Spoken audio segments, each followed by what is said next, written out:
Distribuição de dividendos tributada no Brasil. Se você é empresário e quer entender como isso vai impactar a sua vida a partir de 2026, me acompanha nesse vídeo. Eu sou a Thaís Almeida, contadora especialista em tributação. Vamos juntos!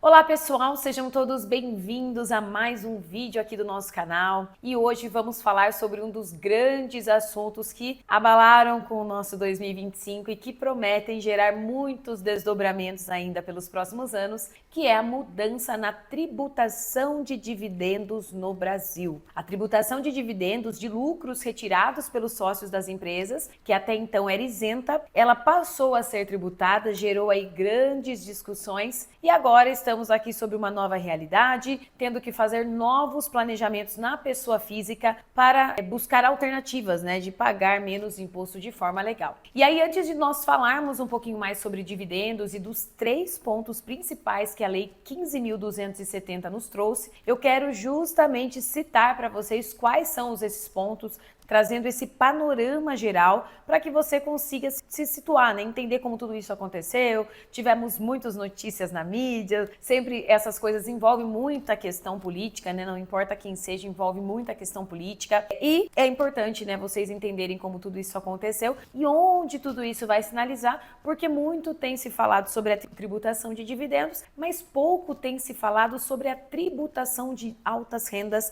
trazida nessa mesma lei. Então eu quero começar trazendo para vocês quais foram os 3 principais pontos que essa lei mudou para a tributação das pessoas físicas e dos empresários, trazendo alguns pontos mais importantes, ok? Então, o primeiro ponto, gente, é que a lei trouxe a tributação, a isenção, na verdade, para quem ganha até R$5.000 por mês. Então, a lei trouxe uma alteração na primeira faixa, deixando isento quem ganha até 5 mil. Mas Thaís, você acha que isso é justo, etc, etc? E na minha opinião, sim, pessoal. A tributação a atualização da tabela de imposto de renda, ela deve ocorrer anualmente e ela já estava defasada há muito tempo. Eu me lembro que quando eu comecei nessa loucura toda do universo contábil, eu comecei pelo departamento pessoal, eu fechava a folha de pagamento e naquela época a tabela ela atualizava anualmente, até que num determinado momento, se eu não me engano em 2015, ela parou de ser atualizada e aí mais recentemente tivemos alguns ensaios ali de atualizar para quem ganha até 2 salários mínimos, etc, até chegar numa promessa de campanha de muitos anos que era a atualização para os R$5.000. Então, a pessoa não tem atualização da tabela de imposto de renda, em contrapartida, ela pagava, o salário sofria algum reajuste anual ali, às vezes somente pelo dissídio, não cobrindo frente à inflação, frente a tudo que aconteceu nos últimos 10 anos, ou seja, cada vez mais pessoas estavam pagando imposto de renda. Então, isso sim é justo ali a atualização. O que não é justo no meu ponto de vista, mas também nem é o mérito do vídeo aqui, é a conta ser paga pela tributação dos dividendos no Brasil. E aí nós entramos numa série de questões, muito foi falado sobre isso na mídia e etc. E nós temos uma série de questões envolvidas, pessoal, do ponto de vista que aqui no Brasil, embora muitos falem, tributaram os mais ricos e eles não pagavam impostos, nós temos além dos tributos sobre consumo, nós já temos imposto de renda e contribuição social nas empresas. Então nós temos a empresa pagando e depois o sócio pagando de novo sobre o valor que distribuiu. Então, existe um entendimento ainda mais profundo, Existem questões ainda mais profundas, diferente de outros lugares onde só se tem a tributação sobre o consumo, Não se há tributação sobre a renda ali, enfim. Tudo isso muda a dinâmica. Então, além da questão, de que mais tributação, quando nós já temos alta tributação, gera fuga de capital. E isso está acontecendo e eu posso afirmar para vocês, nós acompanhamos isso diariamente com os nossos clientes, tirando capital, tirando o negócio do Brasil, e se sai capital, se sai dinheiro, sai também emprego, sai oportunidades e acaba não sendo legal. Então, assim, num país onde nós recolhemos mais de 3 trilhões de impostos no ano e que vivemos aí, vemos a corrupção que assola, isso que gera muita revolta. Então é importante citar esses pontos, porque ninguém é contra a isenção para quem ganha menos. É contra a criação de novos e mais tributos, porque nós temos uma carga tributária muito alta. Temos muitas maiores aí no país, mas temos o ponto também que aqui não vemos retorno. Então aí entramos numa série de questões muito complexas, mas tirando esse comentário, o fato é que porque a tributação de dividendos ela é uma realidade e nós agora precisamos entender como que isso vai funcionar de fato para você, empresário, conseguir montar, né, o seu planejamento e entender como que isso pode impactar você, ok? Então, gente, temos isenção na primeira faixa até 5 mil, temos tributação de dividendos para quem recebe mais que 50 mil de dividendos por mês, por empresa, por CPF, e temos, para completar a cereja do bolo, a tributação das altas rendas para quem recebe rendas globais acima de 600 mil no ano, e esse impacto pode ocorrer direto lá no seu imposto de renda, e por isso que entender muito bem como funciona é importante. Ok? Então vamos lá, gente. O que nós temos no artigo 6º da Lei 15.270? A partir do mês de janeiro do ano calendário 2026, o pagamento, creditamento ou emprego e entrega de lucros e dividendos por uma mesma pessoa jurídica a uma mesma pessoa física em valor superior a 50 mil reais será tributado a uma retenção na fonte de 10% e são vedadas quaisquer deduções da base de cálculo. Ok? Então, primeiro exemplo, eu aqui na Contiliza recebo uma distribuição de dividendos mensal de 40 mil reais. Terei tributação? Não, porque a tributação ela só ocorre se a distribuição for acima de 50 mil reais, ok? Vamos imaginar um segundo cenário. Além de ser sócia da Contiliza e receber 40 mil reais de dividendos por mês, aqui hipoteticamente, eu também sou sócia da TA Educação, que é a minha empresa de cursos, treinamentos, consultoria, e lá eu também recebo 40 mil reais de dividendos. Nesse caso, haverá tributação? Não, por quê? Porque eu tenho duas empresas me pagando 40 mil reais cada uma, ou seja, por CNPJ, né? Por uma mesma pessoa jurídica a uma pessoa física. Então, nesse caso, eu estaria tranquila com relação à tributação de dividendos no mensal. Guardem isso, no mensal, porque depois, na tributação de altas rendas, nós vamos falar do impacto no imposto de renda, ok? Vamos imaginar um outro exemplo. Eu sou sócia da Contiliza e recebo dividendos de 55 mil reais por mês. Nesse caso, haverá tributação?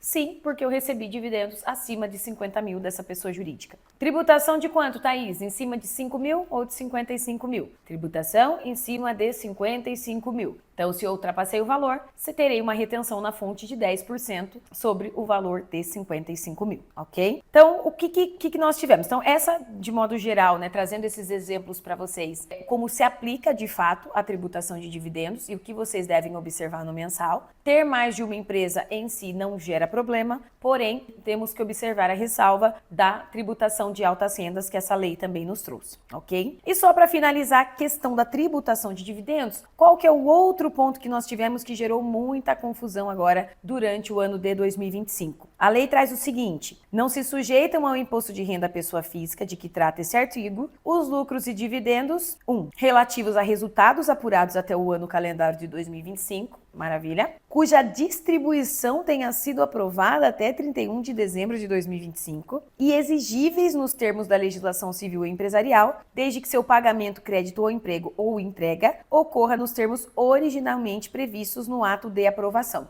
Então, por que isso deu muito burburinho, gente? Porque o fechamento contábil anual, ele ocorre após 31 de dezembro. Como que em 1º de dezembro eu iria fazer esse levantamento, sendo que o exercício, o ano contábil, não havia ainda sido finalizado? Como que eu ia levantar lucros, ter o valor do meu lucro anual, conseguir redigir uma ata e registrar em junta comercial para garantir que a distribuição pudesse ser efetuada entre 2026 e 2028 de forma isenta, sendo que o meu ano ainda nem acabou. E aí começaram a surgir várias coisas, né? O levantamento de balanço parcial para ter pelo menos uma parte do lucro assegurada, conseguir informar em ata, registrar e garantir. Começaram a surgir muitas questões de protocolar emendas, enfim, solicitando que isso fosse atualizado. Então, assim, na data desse vídeo não temos nada, estamos hoje aqui, vai chegar para vocês um pouquinho depois, mas hoje, 10 de dezembro de 2025, não temos nada definido no sentido de a ata poder ser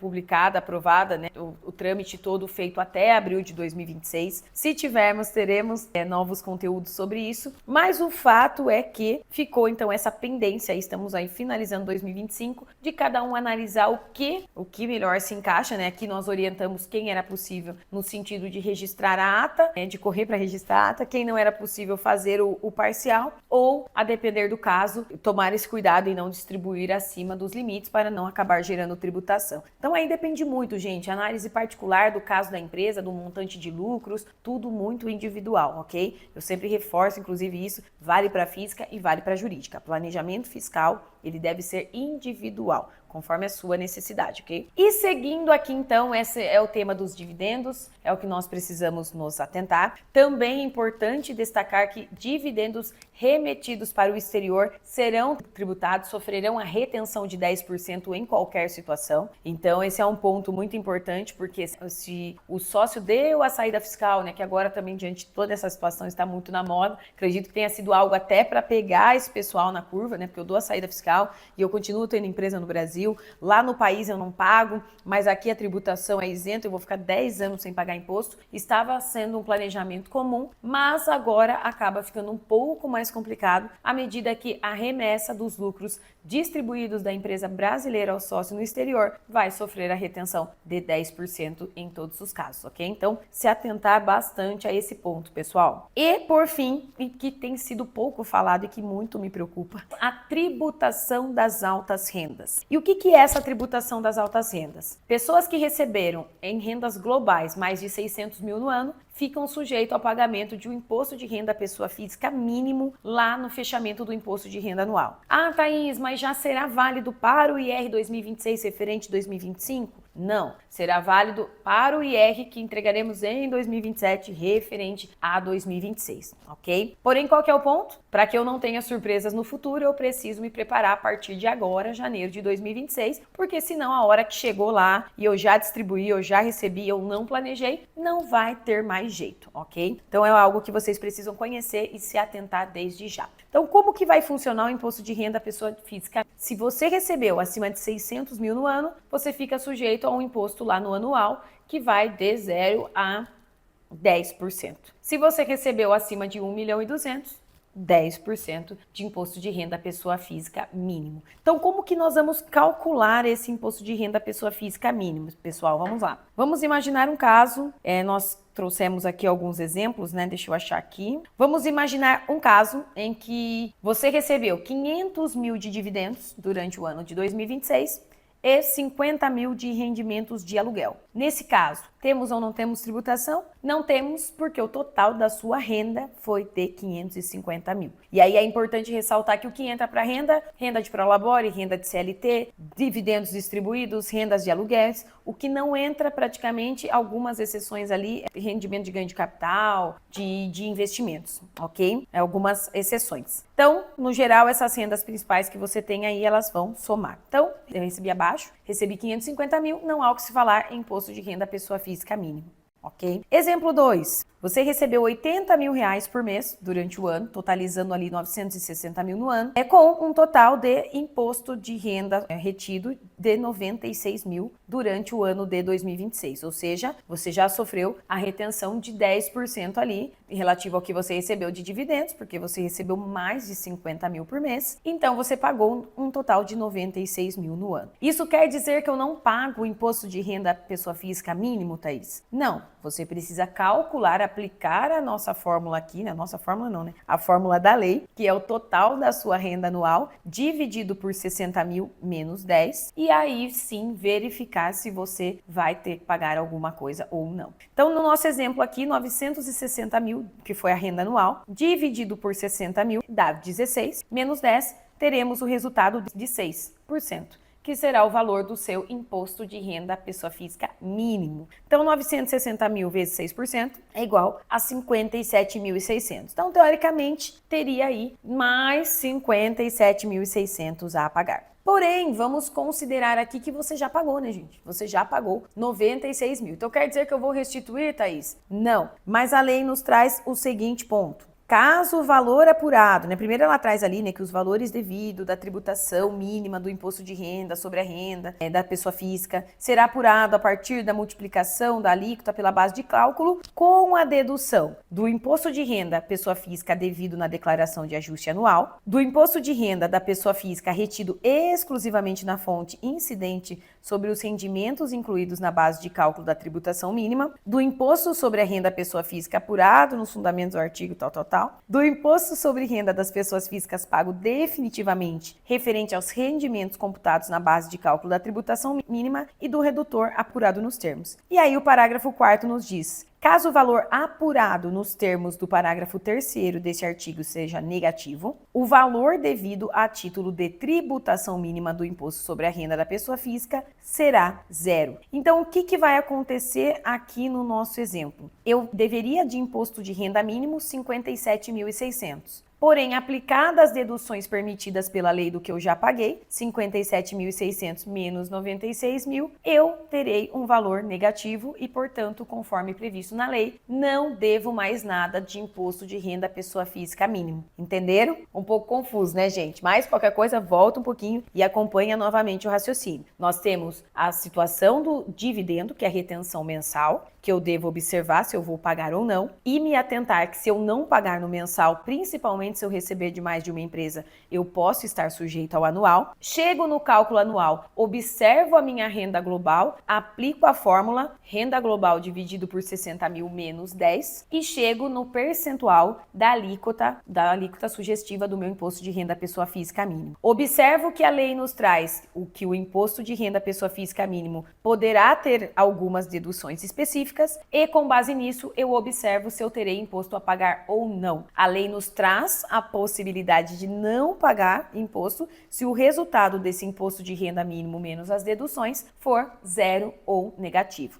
Então, aqui no nosso exemplo, 57.600 menos 96.000, o imposto de renda pessoa mínima foi negativo. Então, nesse cenário, a pessoa pagou durante o ano 96.000 e não vai pagar mais nada de imposto de renda pessoa física mínimo, ok? Em contrapartida, gente, quero trazer como alerta, que eu acho que é onde vai pegar muita gente na curva, a questão de eu não ter o imposto devido no mensal, porém eu ter o imposto de renda pessoa física mínimo. E aí pode pegar na curva se a pessoa não se atentar com isso, com a questão do anual. Então lembra que nós comentamos da hipótese, né, do exemplo, em que eu recebo 40 mil reais de dividendos pela Contiliza, 40 mil reais pela TA Educação e não tenho a tributação no mensal por receber abaixo de 50 mil? O planejamento, gente, a análise, ela não pode parar por aí. Por quê? Se eu estou nesse cenário, significa que eu não paguei nada no mensal, porém, no anual, eu recebi 960 mil. Se eu recebi mais de 600 mil no anual, eu fico sujeito à alíquota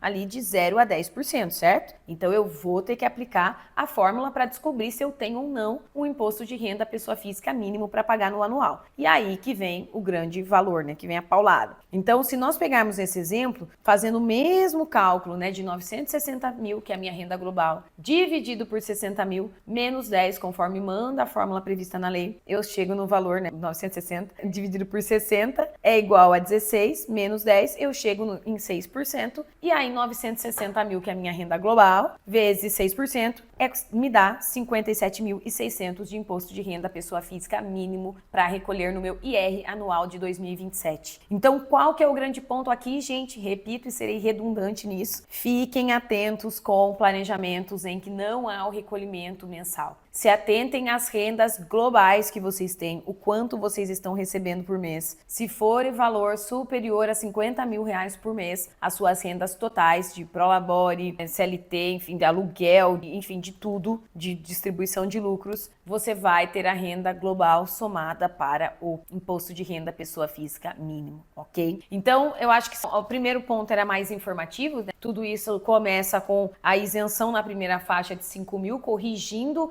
algo que já deveria ter sido feito há muito tempo, ou que nunca deveria ter parado de acontecer, e que parou lá em 2015, tá, gente? Parou há muito tempo atrás esse problema, vem se estendendo há muito tempo. Chegamos na tributação de dividendos para tributação para retiradas acima de R$50 mil por mês, por empresa, por CPF, e finalizamos esse cálculo observando que se eu recebo acima de 600 mil a título de renda, eu passo a ter uma tributação, talvez, de imposto de renda pessoa física mínimo a partir do meu IR 2027. Então, planejamentos, pessoal, se atentar com isso na pessoa física agora para 2026. Teremos ainda um longo período de adaptação e dúvidas com relação a tudo isso. Lembrando que além de tudo isso que começa em 26, também começamos transição da reforma tributária, que vai mudar muita coisa no cenário das empresas. Então eu aproveito aqui para convidar a todos para já seguir o nosso canal, compartilhar com aquele amigo que ainda não nos segue, que não está a par dessas regras, e também acompanhar por aqui a nossa série da reforma tributária,